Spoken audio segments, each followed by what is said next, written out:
We're going to continue to break down the Super Bowl. We've watched it back. We watched it back. We watched it back. What were your big thoughts?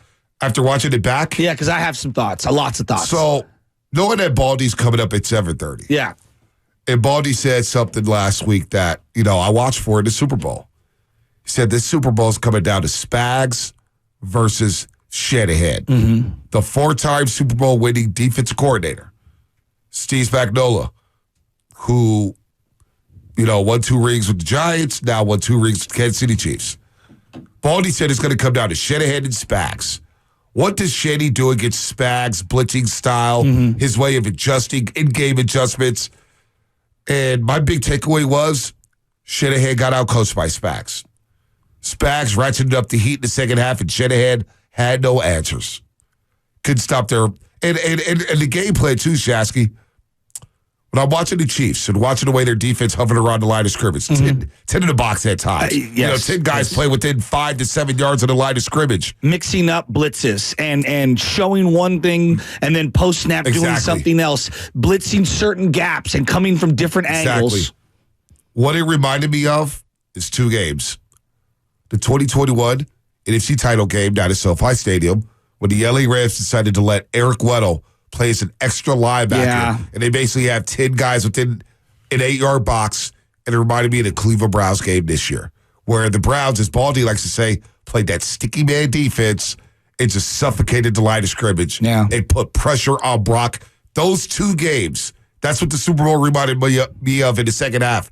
Those 2 games and the way they played defense and how Shanahan had no answers for their sticky man defense and a defense slamming the box the way the Rams did in the 2021 NFC title game, what the Chiefs did on Sunday, and, of course, the Browns did earlier this season. Their team IQ was off the charts. Like, everyone knew what they were assigned to do, and let's start with their secondary. Their secondary was all over our wide receivers. Yep. Any of the in-breaking stuff, the slants, the crossing routes, whatever, they were ready and prepared for that at all times. Nick Bolton was picture perfect when it comes to where he placed himself in the middle of the field. Yep.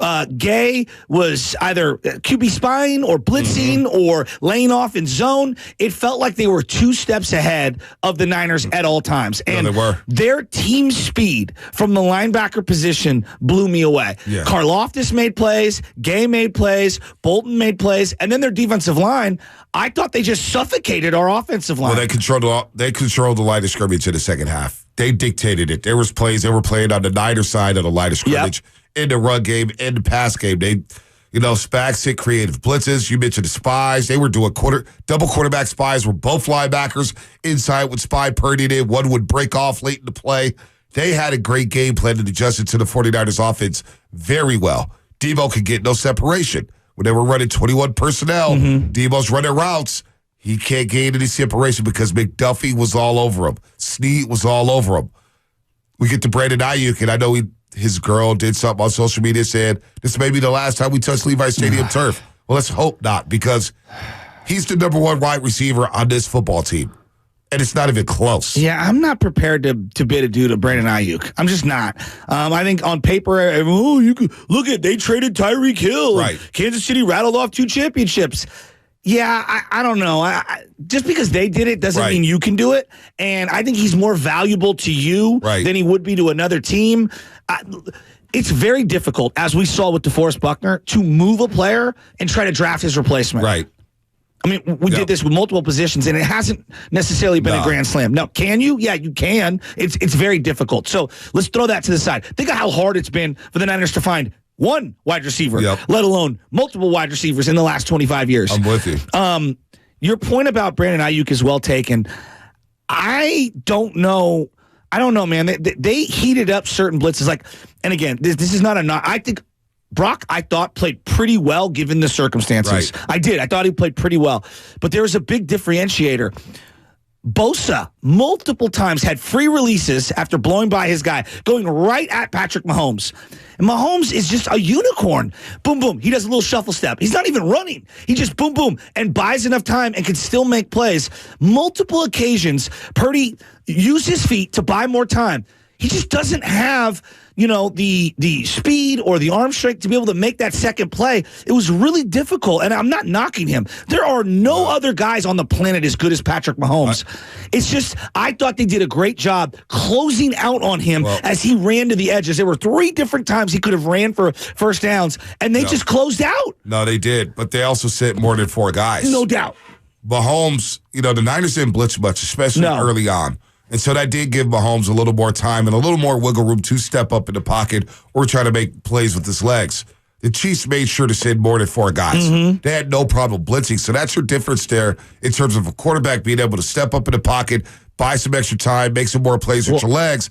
When you're sitting at 5 and 6, the play is now ratcheted up. Now you speed it up a little bit with your play. So now you can't step up like a Mahomes. Now you can't make plays with your legs because you're getting heated up from one side. It's like, oh, well, I got to make a play just to get out of the pocket and not take the sack. So I think that's more of the Kansas City, whenever the Niners went to empty, they said 6. They said 6. And they said one more than you could block.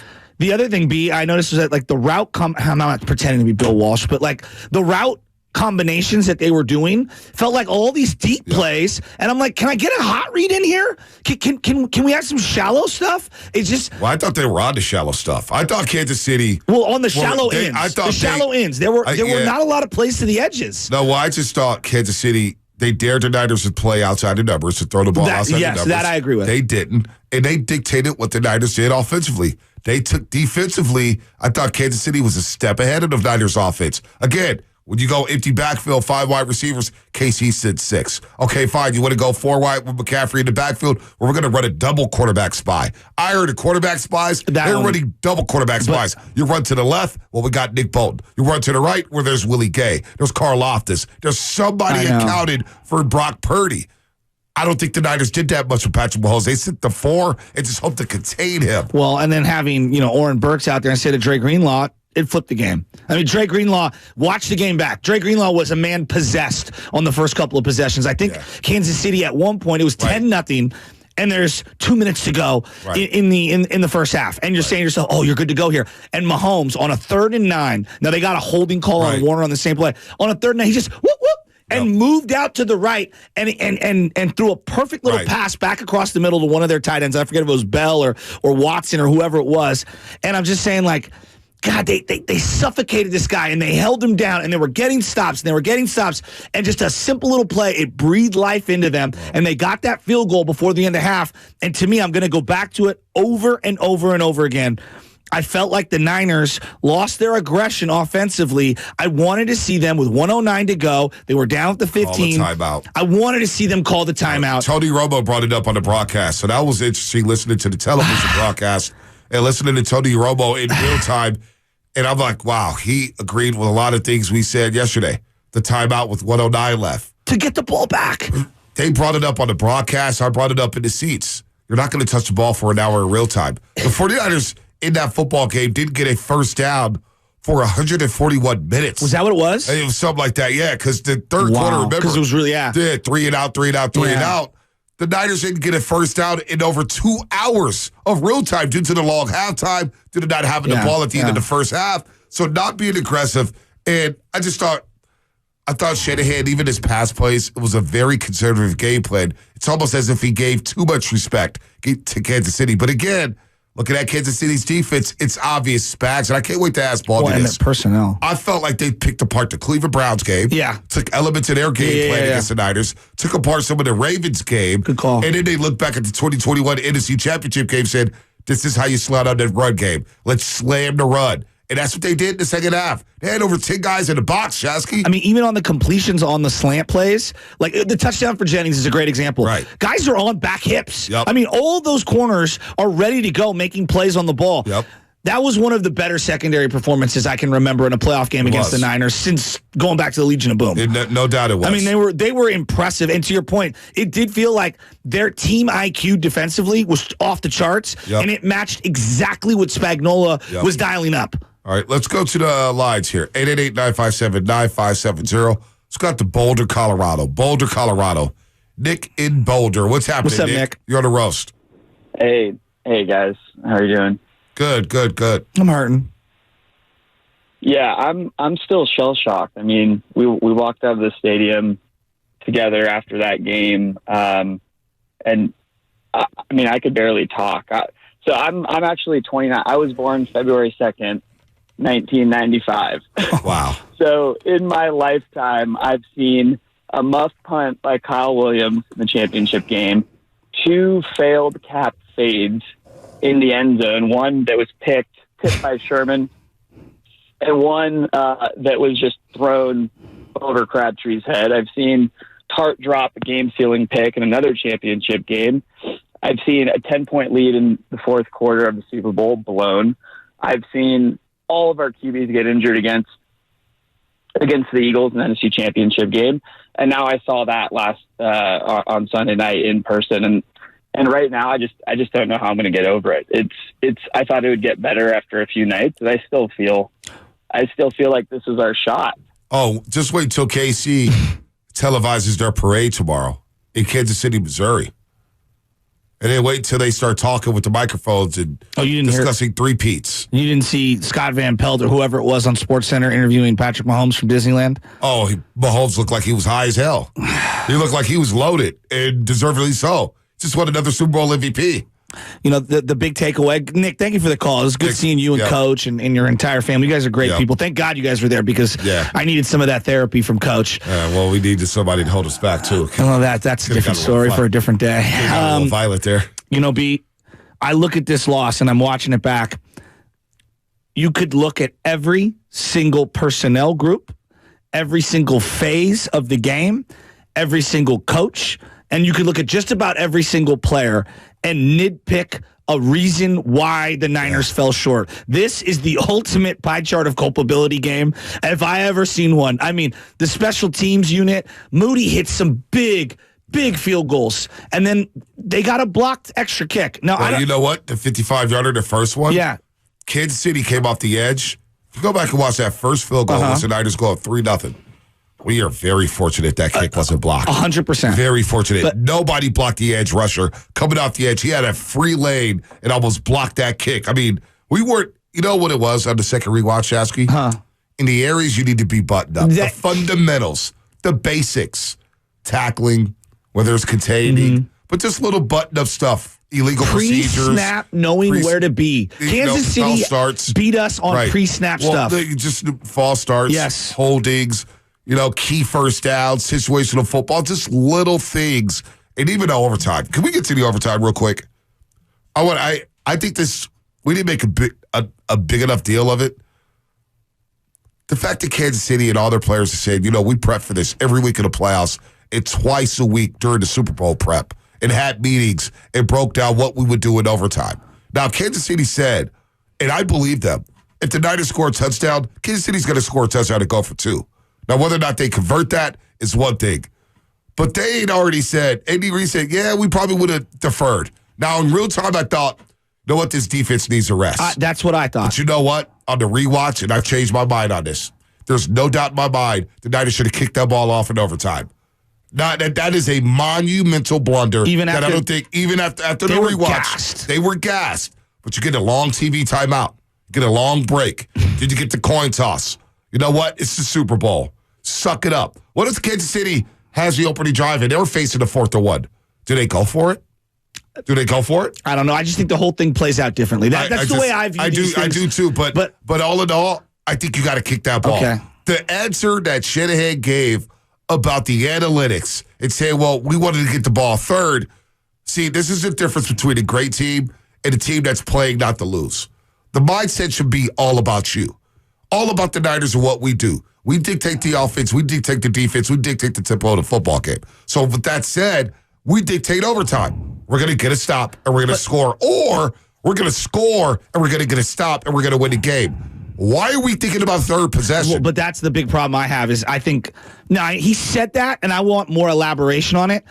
Your third possession, he said it's based on analytics. Right. Of what, college football, where you get the ball at the 25? There's no guarantee you're stopping Kansas City holding them out the end zone. But those analytics don't carry over. Yeah, but do you know what I'm saying? Yeah, no doubt. You kick a field goal, in case he's like, great. Yeah, now we know it's we need 4 down territory. But what did I hear you. Now, we can argue about possession for a second.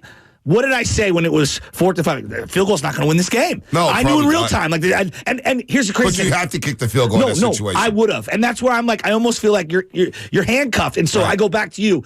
In retrospect, you might be right that kicking it off probably was the better kicking it off was a better move because then you know exactly what you need to do. But then again, what if the Niners do score a touchdown? Are they celebrating?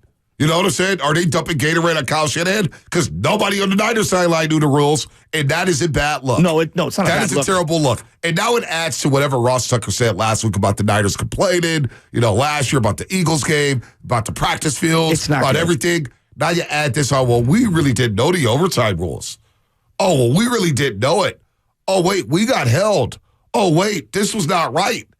It adds fuel to the fire when it comes to all that other nonsense that was displayed during Super Bowl week. So going back on it, I would have kicked the ball off in overtime. I rewatching.